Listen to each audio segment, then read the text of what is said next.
Hello friends, welcome to my channel. तो त्योहारों का सीज़न बिल्कुल करीब आ चुका है और इसके साथ ही ठंड भी बढ़ने लगी है। तो इन दोनों चीज़ों को देखते हुए आज मैं आपके साथ बहुत ही हेल्दी सा स्नैक्स की रेसिपी शेयर कर रही हूँ और एक बार आप इसको ज़रूर ट्राई कीजिएगा। तो आज मैं आपके साथ गेहूँ के आटे और मेथी के पत्ते के साथ मठरी की रेसिपी शेयर कर रही हूँ। एक बार आप इसको ज़रूर ट्राई कीजिएगा। तो सबसे पहले हमें चाहिए लगभग 1 मुट्ठी मेथी का पत्ता। तो लगभग 1 मुट्ठी या इससे थोड़ा-सा ज़्यादा ही ये मेथी का पत्ता है। बिल्कुल ताज़े पत्ते हैं जो आपके यहाँ भी अब आसानी से मिल रहे होंगे। तो पत्तों को अच्छे से धुल लेना है, साफ़ कर लेना है और छोटा-छोटा काट करके हम इसे साइड में रख देंगे ताकि इसका थोड़ा पानी निकल जाए। अब चलिए, अब हम इसको थोड़ा पका लेते हैं। तो टोटल लगभग 5 मिनट के लिए ही हमें इसे पकाना है। तो पकाने के लिए मैंने देसी घी ले लिया है 1 चम्मच। इसकी जगह आप चाहें तो सरसों का तेल या फिर रिफाइंड भी यूज़ कर सकती हैं।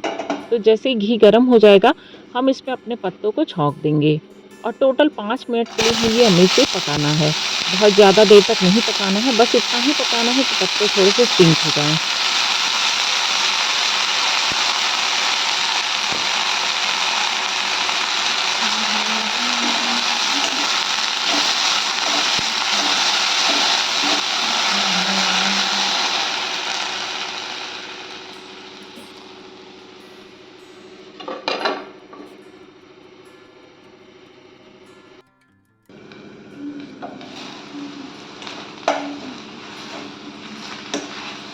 तो ये देखिए, ढक कर के पकाते हुए अच्छे से पत्ते श्रिंक हो गए हैं।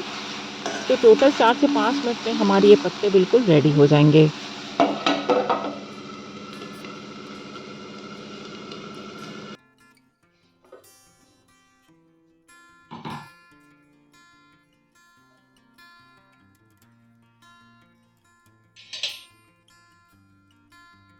तो ये लीजिए, मेथी के पत्ते तैयार हैं। अब हम इसको थोड़ा ठंडा होने देंगे, तो इसको हम साइड में रख देते हैं और चलिए स्नैक्स के लिए हम आटा बना कर के तैयार कर लेते हैं।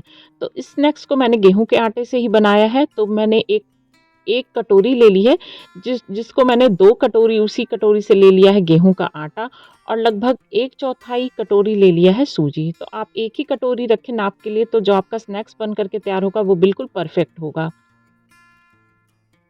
तो 2 कटोरी गेहूँ का आटा, 1/4 कप कटोरी सूजी और इसके साथ ही टेस्ट के लिए मैंने डाल दिया है नमक, आधा चम्मच हल्दी, आधा चम्मच लाल मिर्च का पाउडर, लगभग 1 चम्मच डाल देंगे साबुत जीरा, आधा चम्मच हम डाल देंगे काली मिर्च का पाउडर जिससे ये स्नैक्स बहुत ही चटपटा लगेगा और लगभग 2 चम्मच हम डाल देंगे सफ़ेद तिल। इसकी वजह से ये स्नैक्स देखने में और खाने में बहुत ही अच्छा लगेगा।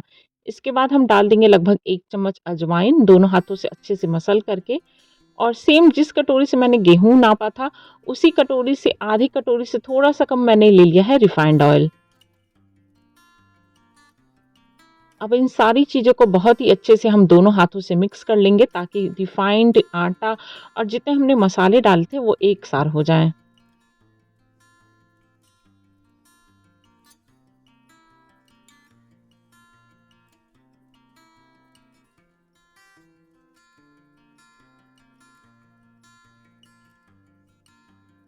तो ये देखिए, सारी चीज़ें अच्छे से मिक्स हो गई हैं और हाथों से दबाने पे ये बिल्कुल एक शेप ले ले रहा है, मतलब कि मोयन आपका अच्छा गया है इसमें। अब हम इसमें अपने जो मेथी के पत्ते हैं उसको डाल देंगे और फिर से आटे में मेथी के पत्तों को बहुत ही अच्छे से मिक्स कर लेंगे।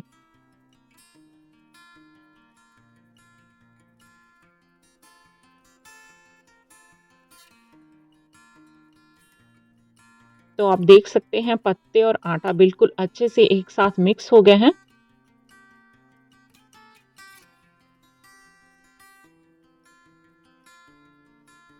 अब हम इसमें थोड़ा-थोड़ा पानी का छींटा दे करके इसका आटा गूँथ करके तैयार कर लेंगे। तो हमें आटा नरम नहीं बनाना है, थोड़ा टाइट ही रखना है क्योंकि हम इसकी मठरियाँ तैयार कर रहे हैं। तो अगर आप लूज़ आटा रखेंगे तो आपकी मठरियाँ अच्छी बन कर के नहीं तैयार होंगी। तो बिल्कुल थोड़ा-थोड़ा पानी आप डालें और ये ध्यान रखें कि आपकी सूजी बाद में फूलेगी। तो इसको बहुत ज़्यादा टाइट आप शुरू में नहीं करेंगे। अगर आप बिल्कुल थोड़ा-सा नरम रखेंगे ना, तो वो बाद में थोड़ी-सी टाइट हो जाएगी। मतलब कि थोड़ा-थोड़ा सा पानी दे करके इसको आपका आटा गूँथ करके तैयार करना है। जितना हम पूड़ी के लिए टाइट आटा रखते हैं, उतना ही हमें इसे टाइट रखना है। तो ये देखिए, हमारा आटा बन कर के तैयार हो गया है। अब हम इसको थोड़ी देर के लिए छोड़ देंगे जिससे हमारी जो सूजी हमने इसमें डाली है वो फूल जाएगी अच्छे से और तब तक चलिए एक घोल बना करके तैयार कर लेते हैं जिसको हमें इस मठरी में लगाना है। तो मैंने ले लिया है 3 चम्मच मैदा। तो आप कहेंगे इसमें तो आपने मैदे का यूज़ किया, तो अगर आप चाहें तो मैदे की जगह कॉर्नफ्लोर या फिर कॉर्नफ्लोर की जगह आप चाहें तो गेहूँ का आटा ही यूज़ कर सकते हैं। मैंने मैदा सिर्फ़ इसलिए यूज़ किया है ताकि जो मठरी है वो बहुत ही कुरकुरी बन कर के तैयार होगी। तो गेहूँ का आटा भी आप इसमें यूज़ करेंगे तो भी वो अच्छी बनेगी। तो मैंने 3 चम्मच ले लिया है मैदा और लगभग 4 से 5 चम्मच ले लिया है रिफाइंड ऑयल और इन दोनों चीज़ों को बहुत ही अच्छे से मिक्स कर लेंगे। तो लीजिए ये भी घोल बन कर के तैयार हो गया है, तो आटा भी तैयार है और घोल भी तैयार है। अब चलिए हम अपनी मठरियाँ बना कर के तैयार कर लेते हैं। तो मैंने एक बहुत बड़ा-सा लोई का टुकड़ा ले लिया है। बेसिकली हमें इसमें 4 लोई बना कर के तैयार करनी है, जितनी हम रोटी घर में बनाते हैं, उसके लिए लोई लेते हैं, उतनी ही बड़ी लोई का 4 लोइयाँ हमें लेनी हैं। तो मैंने इकट्ठा ये बड़ी-सी लोई ले ली है, अब इसमें बराबर-बराबर मैंने इसमें 4 लोइयों पे कट लगा दिया है।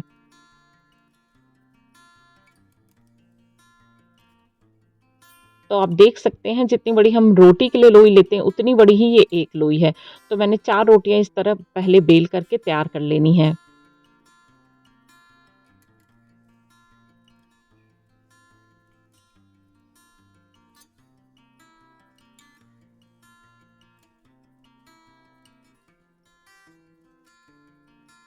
तो एक-एक लोई को बेल करके हम पहले रोटी बना करके तैयार कर लेंगे। तो आप कोशिश ये करिए कि जितनी भी रोटियाँ आप बेल रहे हैं वो सारी लगभग बराबर हों, तो आपकी जो ये मठरी है वो अच्छी बन कर के तैयार होगी।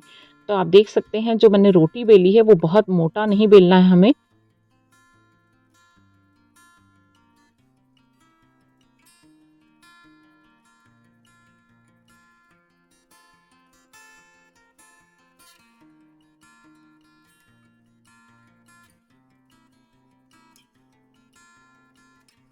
तो लीजिए मैंने इकट्ठा चारों रोटियाँ बेल करके तैयार कर ली हैं। अब इसके बाद हमें जो अगला प्रोसेस करना है वो ये करना है कि एक रोटी के ऊपर लगभग 1 चम्मच जो हमने ये घोल तैयार किया है उसको फैलाना है। तो फैलाने के लिए आप अपनी उँगलियों, चम्मच या फिर ब्रश की सहायता से जिससे आपको सूटेबल लगे उसकी सहायता से आपको एक रोटी के ऊपर इस घोल को फैला देना है।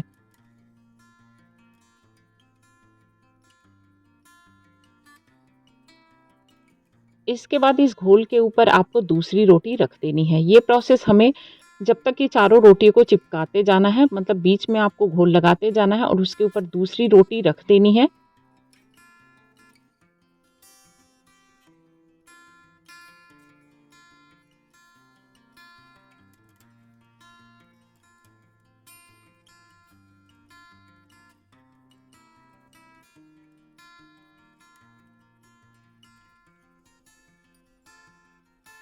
तो ये देखिए मैंने तीसरी रोटी के ऊपर भी यही मैदे और घी का घोल लगा लिया है और उसके ऊपर अपनी चौथी रोटी रख दी है। तो इस तरीके से जो चारों रोटियाँ हैं, वो अच्छे से चिपक जाएँगी।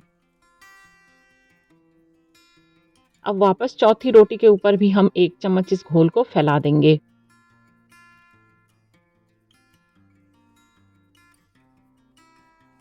अब इन चारों रोटियों को इकट्ठा करके हमें एक रोल बना लेना है, जैसा कि मैं वीडियो में आपको दिखा रही हूँ।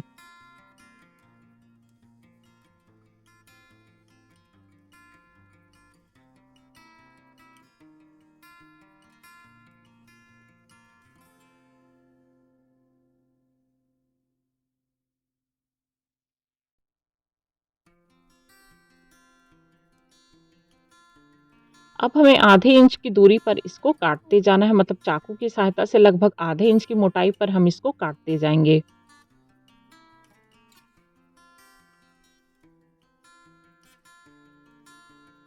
और इस तरीके से लेकर के एक-एक लोई को हथेली की सहायता से दबा लेंगे।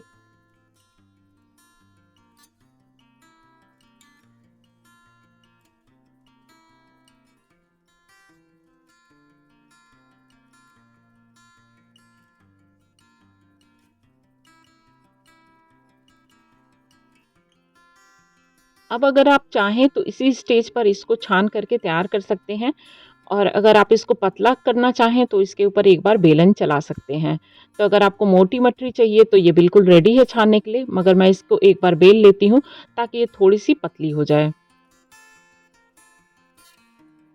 तो ये देखिए मेरी मेथी की मठरी बेल करके मैंने तैयार कर ली है।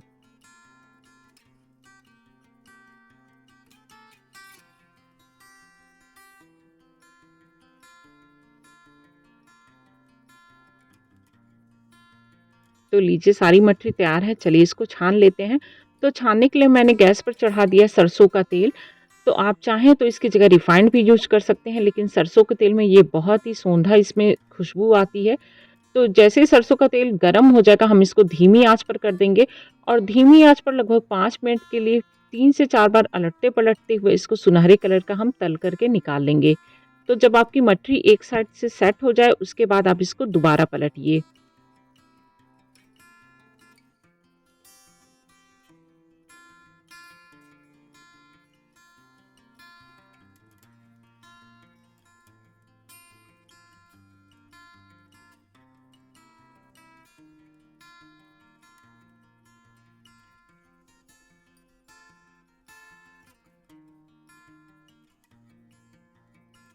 तो 3 से 4 बार पलटते हुए हल्का गोल्डन कलर का मैंने इसको अच्छे से फ्राई कर लिया है। अब इसको हम निकाल लेते हैं और सेम इसी तरीके से सारी मठरियाँ हम इसको छान करके निकाल लेंगे।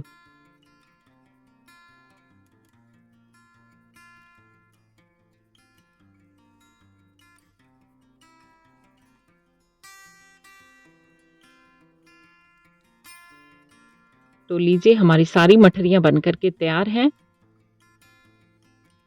आप इस मठरी को एक बार ठंडा हो जाने दें और इसके बाद जब ये एक बार ठंडा हो जाए तो आप इसको एयर टाइट डब्बे में भर करके रख दें और जब भी आपको चाय के साथ स्नैक्स की ज़रूरत हो तो आप इसको निकाल करके खाएं। आपको ये बहुत पसंद आएगी और आप चाहें तो इसको तरी वाली सब्जी के साथ भी खा सकते हैं, उसके साथ भी ये बहुत ही अच्छी लगती है।